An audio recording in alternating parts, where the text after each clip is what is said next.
Well, Vice President Harris's Republican rival hopes to get a boost today from Robert F. Kennedy Jr. The independent candidate is expected to end his campaign today and possibly endorse former President Trump. Kennedy filed papers yesterday to remove his name from the ballot in Arizona, where the GOP nominee will campaign for a second day today. CBS News political correspondent Caitlin Huey-Burns is covering the Trump campaign for us. In the battleground border state of Arizona, former President Donald Trump seized on a signature issue. When we win this November, we will end the Kamala Harris border nightmare once and for all. Delivering remarks beside part of the wall, his administration bill, the Republican nominee repeatedly attacked Vice President Kamala Harris on immigration, an issue where polls show he has an advantage. With your vote, we will seal the border, stop the invasion, and launch the largest deportation effort in American history. A CBS News poll shows 72% of registered voters say crossings will decrease if Trump wins, while only 21% say the same of Harris. She will allow more than 100 million illegal aliens into our country. Our country will be overrun, and essentially it won't be a country. But what Trump leaves out is that illegal border crossing numbers are at their lowest point in almost 4 years,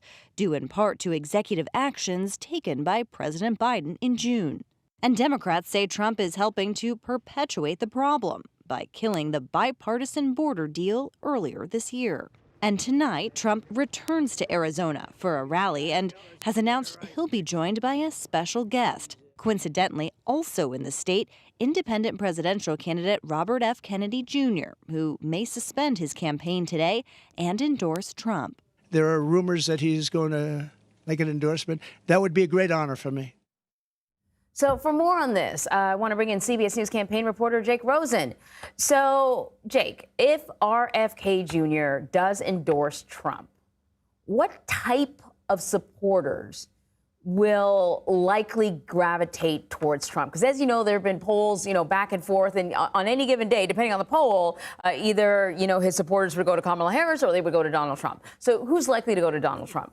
Well, it depends who you ask. Chris LaCivita, one of the Trump campaign senior advisors, told reporters at the Republican National Convention that in some states, RFK Jr. was taking from them, and in other states, he was taking from Harris. So even the data on that is not really clear, but if you look at a polling memo this morning from the Harris campaign, they lay out that even if RFK does endorse Trump, the race does not change, and that Kennedy's supporters would go to both Harris and Trump equally and not make a difference. Now, obviously, if you look at our CBS polling in some of those close battleground states where Trump is tied within the margin of error or has a very slight lead, Trump would be potentially getting that 1 or 2% bump. But again, our poll only had him at about 2% nationally, RFK Jr.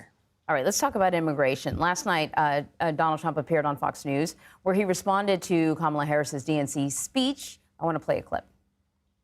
It's an invasion of our country taking place at our border, our southern border. It's a total invasion. And now it's starting at our northern border also, through Canada. And she didn't talk about any of that because she talks, but she doesn't do. It's no action. But, look, other than that, it was a nice-looking room. So in her speech last night, Harris did say that she would support the bipartisan border bill if elected president. This is the same bill that, Donald Trump, or the elements of it, Donald Trump had supported until it became a bipartisan bill. And then, he put an end to it. It didn't go anywhere. What type of action is Trump now proposing that he would do to curb immigration?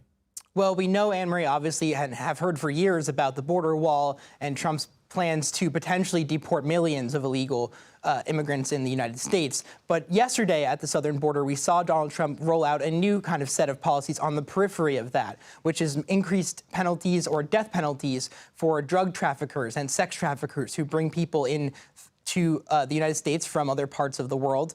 But also he pledged to up crime penalties for people who attack police officers or border agents. So kind of emphasizing and doubling down on kind of this extremely hardline policies.